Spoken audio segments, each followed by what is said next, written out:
Fly Pod.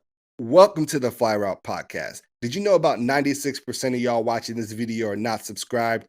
Do me a favor, hit that subscribe button and hit the like button so I can continue to make videos like these. And while I have you here, I got to give a shout out to my sponsors at MyBookie. MyBookie has live in-game betting for all the NFL games and prop bets such as the over-under on fantasy points for your favorite player. Use promo code FLY and get 100% match on your first deposit of up to $1,000. I'm with you. So the last thing I want to talk about is like Doc Rivers, who today went on the basically entire ESPN media tour. Like he was on First Take, he was on Stephen A's World, he was on KJM now, and like he is doing everything he can to set the record straight on Ben Simmons. He's saying that he never said that he didn't know if Ben Simmons could be a championship point guard in this league. He implored people to literally go back and roll the tape.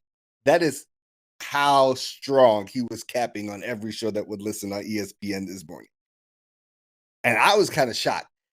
Like, is there any chance that all of this backtracking, kissing Ben's ass a little bit, saying like all the nice things, does anything to shift or change Ben Simmons' position?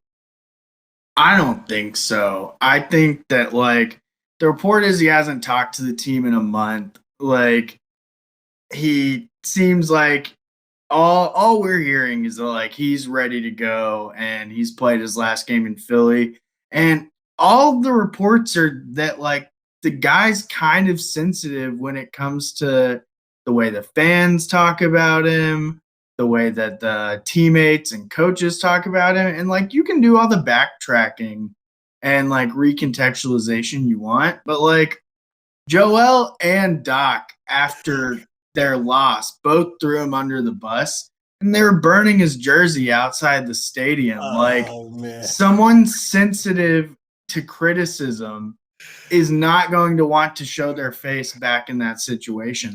I like Philly fans are passionate, but like they're rough on their players. Like there are a couple of organizations that is just like you can get it worse at home, like being booed than you would on the road. And like I think that's gonna be the case for Ben Simmons if he plays there again. So I just don't, he's not the type of guy that I think is going to embrace that type of villain role. And especially like Embiid was tweeting a few weeks ago that like what makes him great and what makes him love Philly is that like he's been criticized, called everything negative by the media, but like persevered through it and had an MVP contending running up season. He also mentioned in those tweets that like he loves playing with Ben, but like even in that there was still some shade in that like he seems to be saying Ben is not that type of player to embrace the negativity of the media and the criticism and everything and like turn it into fuel to motivate him. I don't know. Ben in a smaller market, I think will thrive because I think the fans will be less hard on him. Like he's a 25-year-old multiple time All-Star defensive player of the year runner up. Like a bunch of fan bases would love to like build around that and embrace that. Like I don't think we've seen the best of Ben Simmons or the last of Ben Simmons being elite. I just think his time in Philly's probably run its course. Okay, I'm with you.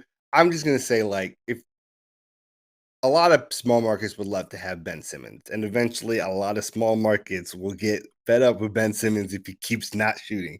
Like, it is like fresh location, definitely a major plus for him. I definitely think it can do him a lot of good, but I don't think it's going to solve all of the Ben Simmons problems.